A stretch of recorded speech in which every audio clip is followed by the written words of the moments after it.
사도신경 하심으로 오늘 예배를 시작하도록 하겠습니다. 사도신경 하겠습니다. 나는 전능하신 아버지 하나님 천지의 창조주를 믿습니다. 나는 그의 유일하신 아들 우리 주 예수 그리스도를 믿습니다. 그는 성령으로 잉태되어 동정녀 마리아에게서 나시고 본디오 빌라도에게 고난을 받아 십자가에 못 박혀 죽으시고 장사된 지 사흘 만에 죽은 자 가운데서 다시 살아나셨으며 하늘에 오르시어 전능하신 아버지 하나님 우편에 앉아 계시다가 거기로부터 살아있는 자와 죽은 자를 심판하러 오십니다. 나는 성령을 믿으며 거룩한 공교회와 성도의 교제와 죄를 용서받는 것과 몸의 부활과 영생을 믿습니다.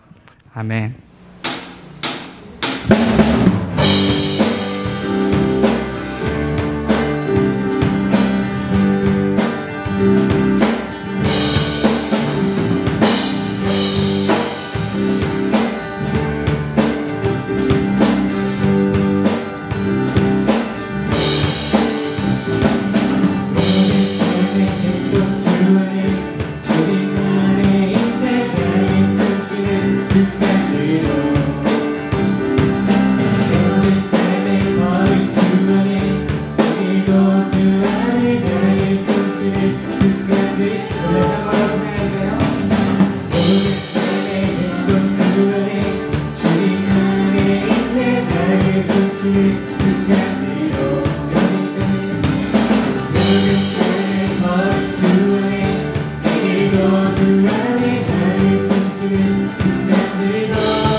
할렐루야.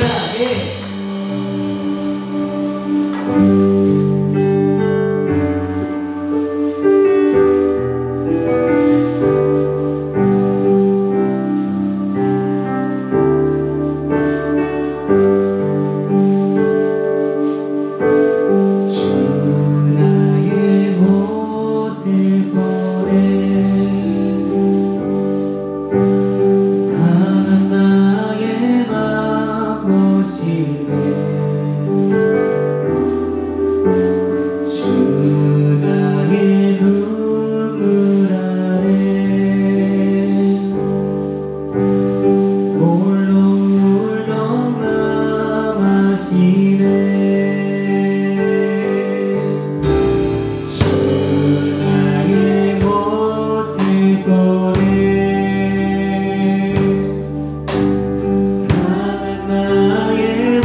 시간에 예배를 위하여 함께 기도하겠습니다.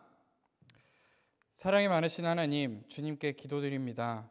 오늘도 우리에게 새날을 허락하셔서 다시 사랑하는 하나님께 안길 수 있게 하시니 너무나 감사합니다. 특별히 오늘 영상 예배를 드릴 때에 지치고 힘든 마음들은 더욱 큰 위로를 받고 기쁜 마음은 더욱 풍성하게 채워질 줄 믿습니다. 주님, 좀처럼 지나가지 않는 코로나 질병으로 고통받는 자들의 삶을 위로해 주세요. 또한 옆 사람들에게 주님의 그 사랑을 나누는 저희 모두 될 수 있도록 주님 도와주세요. 오늘 김한 전사님 통하여 말씀 전해질 때에 우리의 모든 한 사람 한 사람의 마음 가운데에 또 우리 모든 관계 가운데 역사하시고 일해 주실 것을 기대하며 기도드립니다. 예수님의 이름으로 기도드립니다. 아멘. 네, 지금은 봉헌 및 기도하는 시간입니다. 화면 하단에 기재된 이 계좌번호를 통해서 마음을 담아 하나님께 예물을 보내주시기를 바랍니다.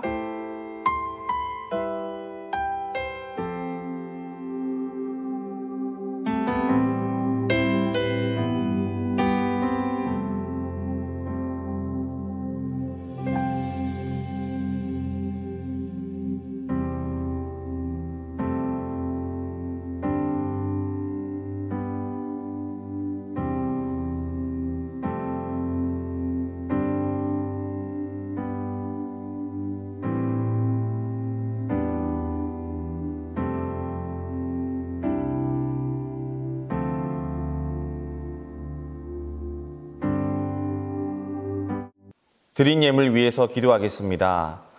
하나님 아버지, 저희들이 하나님 앞에 나올 때 귀한 예물을 가지고 나왔습니다. 이 예물만 드리는 것이 아니라 우리의 마음도 함께 드립니다. 받아 주시옵소서. 이 예물이 쓰이는 곳곳마다 그리스도의 향기로 사람을 살리는 귀한 예물 되게 도와 주시옵소서. 감사드리며 예수님의 이름으로 봉헌 기도합니다. 아멘. 오늘 우리에게 주시는 하나님 말씀은 마태복음 25장 31절에서 34절 말씀입니다. 이 계시의 말씀을 제가 읽도록 하겠습니다. 인자가 자기 영광으로 모든 천사와 함께 올 때에 자기 영광의 보좌에 앉으리니 모든 민족을 그 앞에 모으고 각각 구분하기를 목자가 양과 염소를 구분하는 것 같이 하여 양은 그 오른편에 염소는 왼편에 두리라.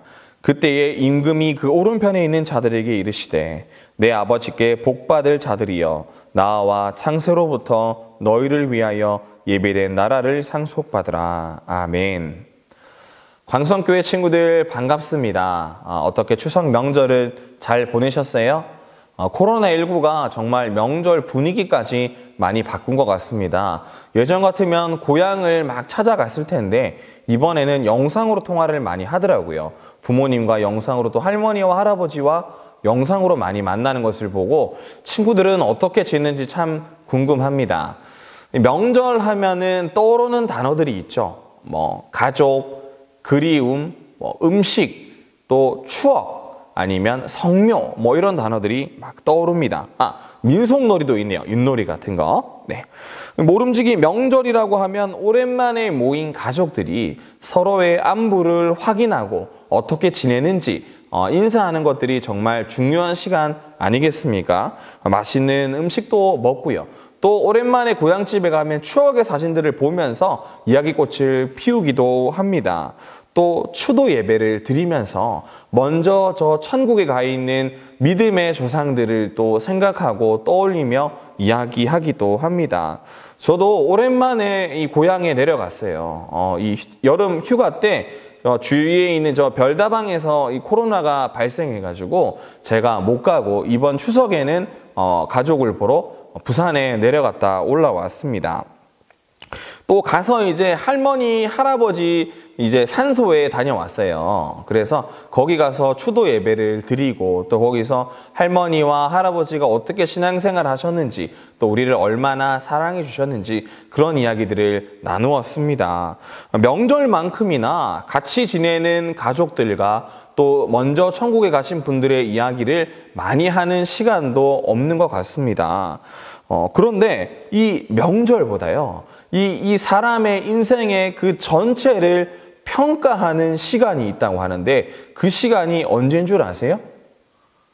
아마 이 고3 친구들은 아마 수능이라고 할 수 있을 것 같아요. 그런데 수능은 인생의 그 긴 여정 가운데 아주 일부분에 지나지 않습니다. 인생 그 전체를 평가하는 시간을 꼽는다고 한다면 장례식을 꼽을 수 있을 것 같습니다.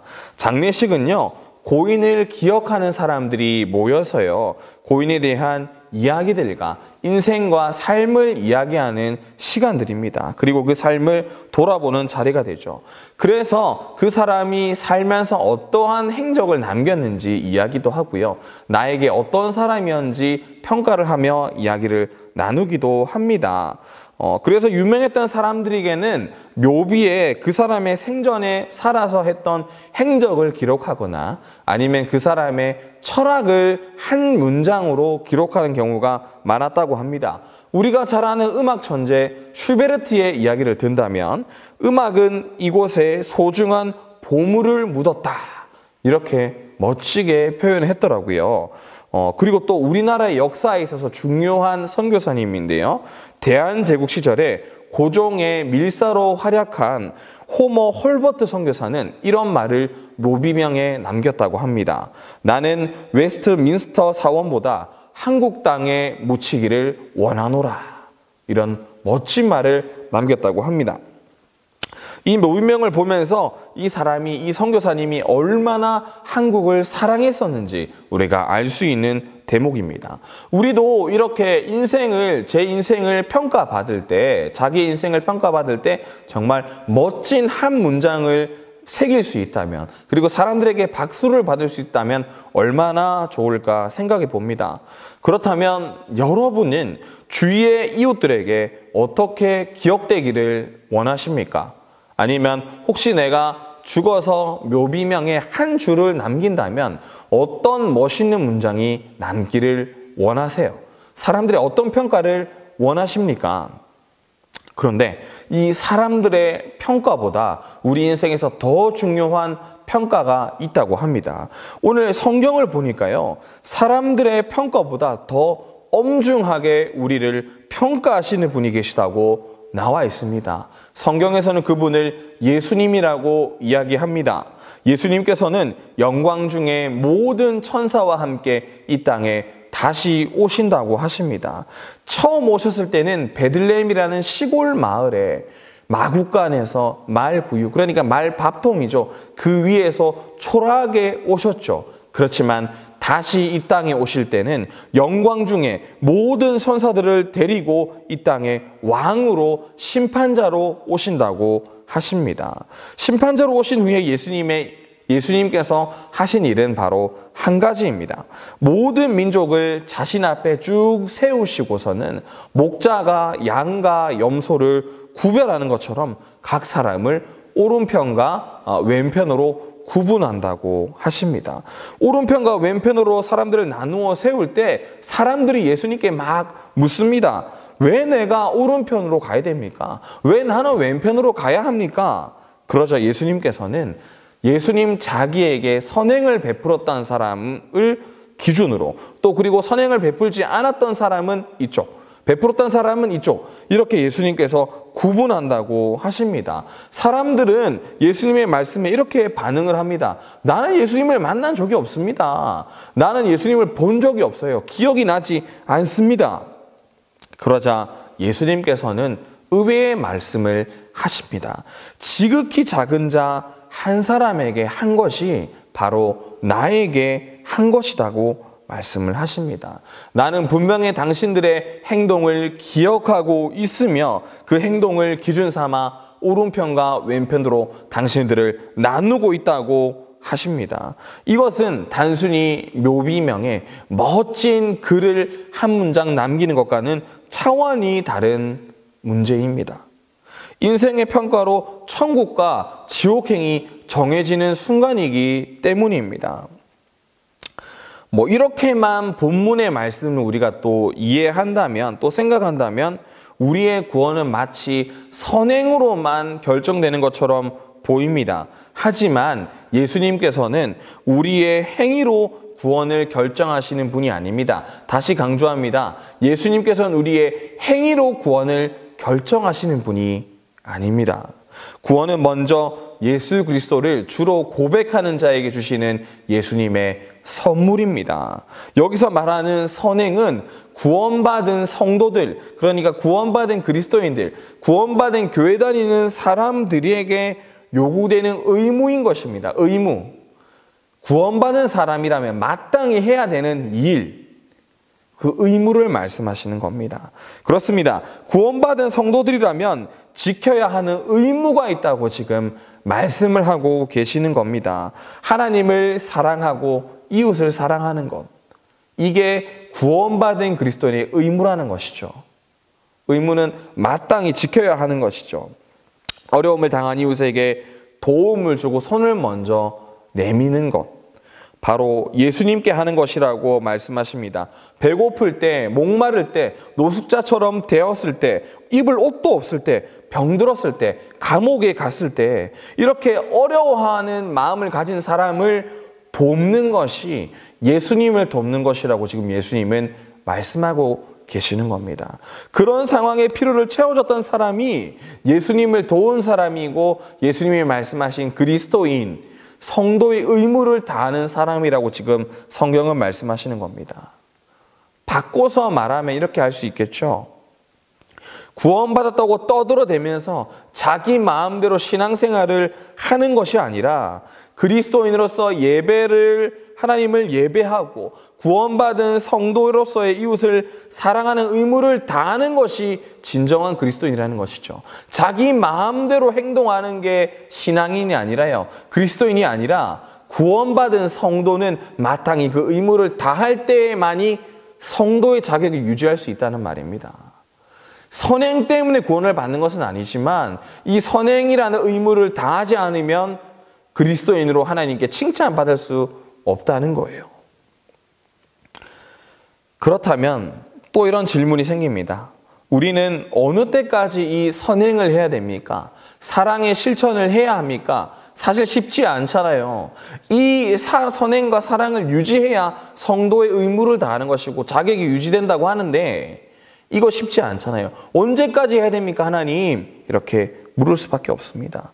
그런데 놀라운 사실은 또 한편으로는 좀 더 어렵겠다, 마음이 어렵다 이런 마음이 드는 사실은 예수님이 다시 오시는 그날까지 우리가 선행을 베풀어야 한다는 것입니다. 그 날까지 성도의 의무를 다해야 된다는 것이죠.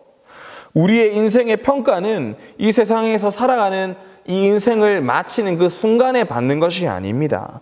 예수님께서 이 땅에 오셔서 우리를 심판하실 때 우리의 평가가 드러나게 된다는 사실입니다. 하나님을 사랑하고 이웃을 사랑하며 선행을 베푸는 사람이, 그런 사람들은 심판의 날이 다가왔을 때 그날이 기쁨과 감사가 넘치는 날이 될 수 있다는 것입니다. 반대로 하나님 사랑과 이웃 사랑이란 이 대원칙을 무시하고 자기 마음대로 신앙생활을 하고 난 이미 구원을 얻었어 하고 자기 마음대로 신앙생활을 하는 사람들은, 그 의무를 감당하지 않는 사람들은 예수님이 오시는 그 날에 이웃에 대해서 무관심하고 사랑을 베풀지 않았던 그 사람들은 그 날에 심판의 날이 될 것이라고 지금 성경은 말하고 있는 것입니다. 또 이 코로나 상황에 또 생각해 볼 것이 있습니다. 역사상 복음을 전하기 쉬운 시대는 없었습니다. 또한 교회가 세상으로부터 칭찬받은 적도 그리 많지는 않습니다. 지금의 한국교회 현실은 참담합니다. 앞으로는 더 복음을 전하기 어려울 것이라고 많은 사람들이 걱정합니다. 왜 그럴까요? 하나님을 사랑하는 것들은 우리가 열심을 내었지만 이웃을 사랑하지 않았기 때문입니다. 하나님이 말씀하신 그리스도의 의무, 성도의 의무, 그리스도인의 의무를 우리가 다하지 않았기 때문에 지금 이 한국교회가 이렇게 비난을 받고 있는 것입니다. 이제 우리는 이 말씀을 기억해야 되겠습니다. 다시 말씀으로 돌아가서 하나님이 어떤 것을 말씀하셨는지 다시 한번 세심하게 볼 필요가 있다는 것입니다. 하나님 사랑과 더불어서 더욱 중요한 이웃 사랑, 우리가 놓치고 있었기 때문에 더욱 중요한 것이죠. 이것들을 우리가 기억해야 되겠습니다. 우리가 구원의 기쁨만을 기억하고 예배를 우리끼리 편안하게 드리는 것에만 집중하는 것이 아니라 이웃사랑, 그리스도인의 이 의무를 감당하는 데 우리가 조금 더 노력을 다해야 되겠습니다. 그렇게 하면 교회를 향한 비판, 우리가 교회 다니는 게 부끄럽다고 말할 때도 가끔 있잖아요. 그런 것들이 해소될 것입니다. 그렇게 하면 우리 교회를 향한 마음과 그리스도인을 향한 세상 사람들의 마음이 회복될 수 있을 것입니다. 이 말씀을 들은 우리들은 예수님의 사랑을 경험한 만큼 그 사랑을 이웃들에게 나누었으면 좋겠습니다. 예수님의 사랑을 나만 지고 누리는 것이 아니라 이 사랑을 다른 사람에게 나누어 주었으면 좋겠습니다. 이 사랑을 나눈다는 방법에는 여러 가지 방법이 있겠죠. 우리가 그 이웃을 사랑하는 방법을 잘 생각하고 오늘 성경의 말씀대로 나온 그 말씀을 근거로 삼아서 이것들을 실천하며 잘 살기를 소망합니다. 그렇게 할 때 예수님이 다시 오는 그날이 심판의 날이 아니라 우리에게는 기쁨의 날과 축제의 날이 될 줄로 믿습니다. 기도하겠습니다. 사랑의 하나님, 우리에게 예수 그리스도의 사랑을 먼저 깨닫게 하여 주시고 구원을 선물로 주셔서 감사합니다.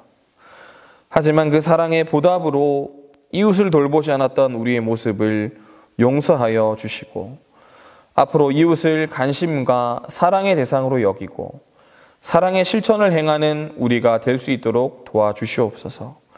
예수님께서 다시 오시는 그날까지 우리의 마음과 생각을 지켜주시고 낙담하거나 절망하지 않고 이웃을 향한 사랑의 실천을 끝까지 할 수 있도록 인도하여 주시옵소서. 심판의 날에 칭찬받는 우리가 될 수 있도록 함께하여 주시옵소서. 예수님의 이름으로 기도합니다. 아멘. 하늘에 계신 우리 아버지, 아버지의 이름을 거룩하게 하시며 아버지의 나라가 오게 하시며 아버지의 뜻이 하늘에서와 같이 땅에서도 이루어지게 하소서. 오늘 우리에게 일용할 양식을 주시고 우리가 우리에게 잘못한 사람을 용서하여 준 것 같이 우리 죄를 용서하여 주시고 우리를 시험에 빠지지 않게 하시고 악에서 구하소서. 나라와 권능과 영광이 영원히 아버지의 것입니다. 아멘.